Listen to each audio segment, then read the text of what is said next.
ನಮಸ್ಕಾರ. ಇಂದಿನ ಸಂಯುಕ್ತ ಕರ್ನಾಟಕ ದಿನಪತ್ರಿಕೆಯಲ್ಲಿ ಪ್ರಕಟವಾದ ಕೆಲ ಪ್ರಮುಖ ಸುದ್ದಿಗಳನ್ನು ನೋಡೋಣ. ಮೊದಲಿಗೆ ಮುಖಪುಟದ ಸುದ್ದಿಗಳತ್ತ ಕಣ್ಣು ಹಾಯಿಸೋಣ.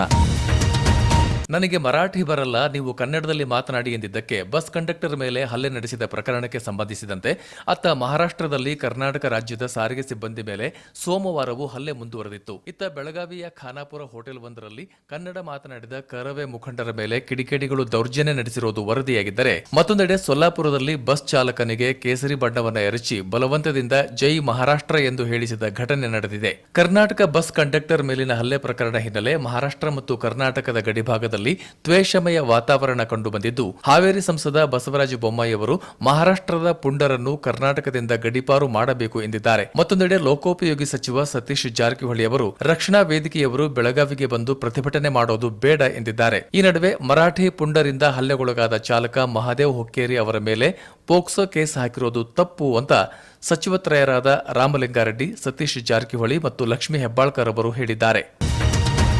ಮೈಸೂರಿನ ಉದಯಗಿರಿ ಪೊಲೀಸ್ ಠಾಣೆಯ ಮೇಲಿನ ದಾಳಿ ಪ್ರಕರಣ ಹಿನ್ನೆಲೆ ಪ್ರತಿಭಟನೆ ಮಾಡಲು ಮುಂದಾಗಿದ್ದ ಬಿಜೆಪಿಯವರ ಮೈಸೂರು ಚಲೋಗೆ ಸರ್ಕಾರ ತಡೆಯೊಡ್ಡಿದ್ದರೆ ಸಂಜೆ 3:30 ಬಳಿಕ ಶಾಂತಿಯುತ ಧರಣಿ ನಡೆಸಬಹುದು ಎಂದು ಕೋರ್ಟ್ ಷರತ್ತುಬದ್ಧ ಅನುಮತಿ ನೀಡಿತು. ಆದರೆ ಬಿಜೆಪಿ ರಾಜ್ಯಾಧ್ಯಕ್ಷ ಬಿವೈ ವಿಜೇಂದ್ರ, ಪ್ರತಿಪಕ್ಷ ನಾಯಕ ಆರ್ ಅಶೋಕ್ ಅವರು ಸೋಮವಾರ ಬೆಂಗಳೂರಿಗೆ ವಾಪಸಾದರು. ಮೂಡಾ ಸೈಟ್ ವಂಚನೆ ಕೇಸ್ ಹಿನ್ನೆಲೆ ಇದೀಗ ಅಂದಿನ ಅಧಿಕಾರಿಗಳ ಮೇಲೆ ಸಂಶಯದ ತೂಗುಗತ್ತಿ ನೇತಾಡುವಂತಾಗಿದೆ. ಲೋಕಾಯುಕ್ತ ವರದಿಯಲ್ಲಿ ಸಿಎಂ ಪತ್ನಿ ಪಾರ್ವತಿಯವರು ಖುಲಾಸೆಯಾಗಿದ್ದರೆ ಇತರರಿಗೆ ಸಂಕಷ್ಟ ಎದುರಾಗಿದೆ. ಅಂದು ಮೈಸೂರು ಜಿಲ್ಲಾಧಿಕಾರಿಯಾಗಿದ್ದ ಮತ್ತು ಇಂದಿನ ರಾಯಚೂರು ಸಂಸದ ಜಿ ಕುಮಾರನಾಯಕ್ ಅವರ ವಿರುದ್ಧ ಕ್ರಮಕ್ಕೆ ಶಿಫಾರಸು ಮಾಡಲಾಗಿದ್ದು, ಇದಕ್ಕೆ ದೂರುದಾರ ಸ್ನೇಹಮಯಿ ಕೃಷ್ಣ ಅವರು ಆಕ್ರೋಶ ವ್ಯಕ್ತಪಡಿಸಿದ್ದಾರೆ.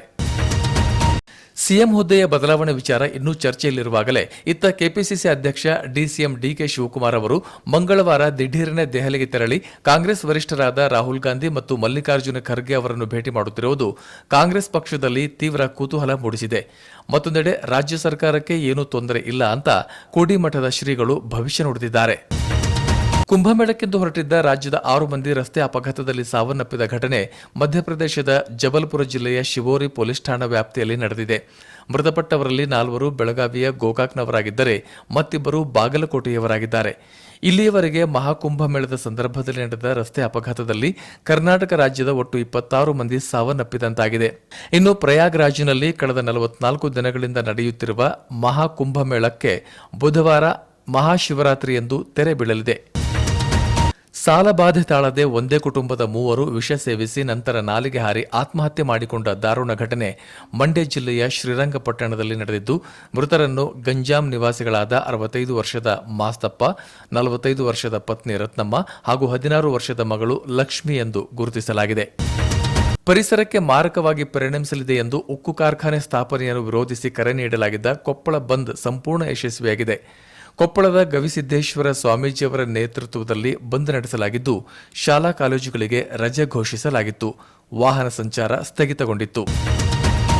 ಬೆಳಗಾವಿ ಯಾವತ್ತಿದ್ದರೂ ಕರ್ನಾಟಕದ ಅವಿಭಾಜ್ಯ ಅಂಗವಾಗಿದ್ದು, ಎಂಇಎಸ್ನವರು ಈ ವಿವಾದವನ್ನು ಜೀವಂತವಾಗಿರಿಸಲು ಕುತ್ಸಿತ ಯತ್ನ ನಡೆಸುತ್ತಿರುವುದನ್ನು ಸಹಿಸಿಕೊಳ್ಳಲಾಗದು ಎಂದು ಸಂಯುಕ್ತ ಕರ್ನಾಟಕ ತನ್ನ ಸಂಪಾದಕೀಯದಲ್ಲಿ ಒತ್ತಿ ಹೇಳಿದೆ.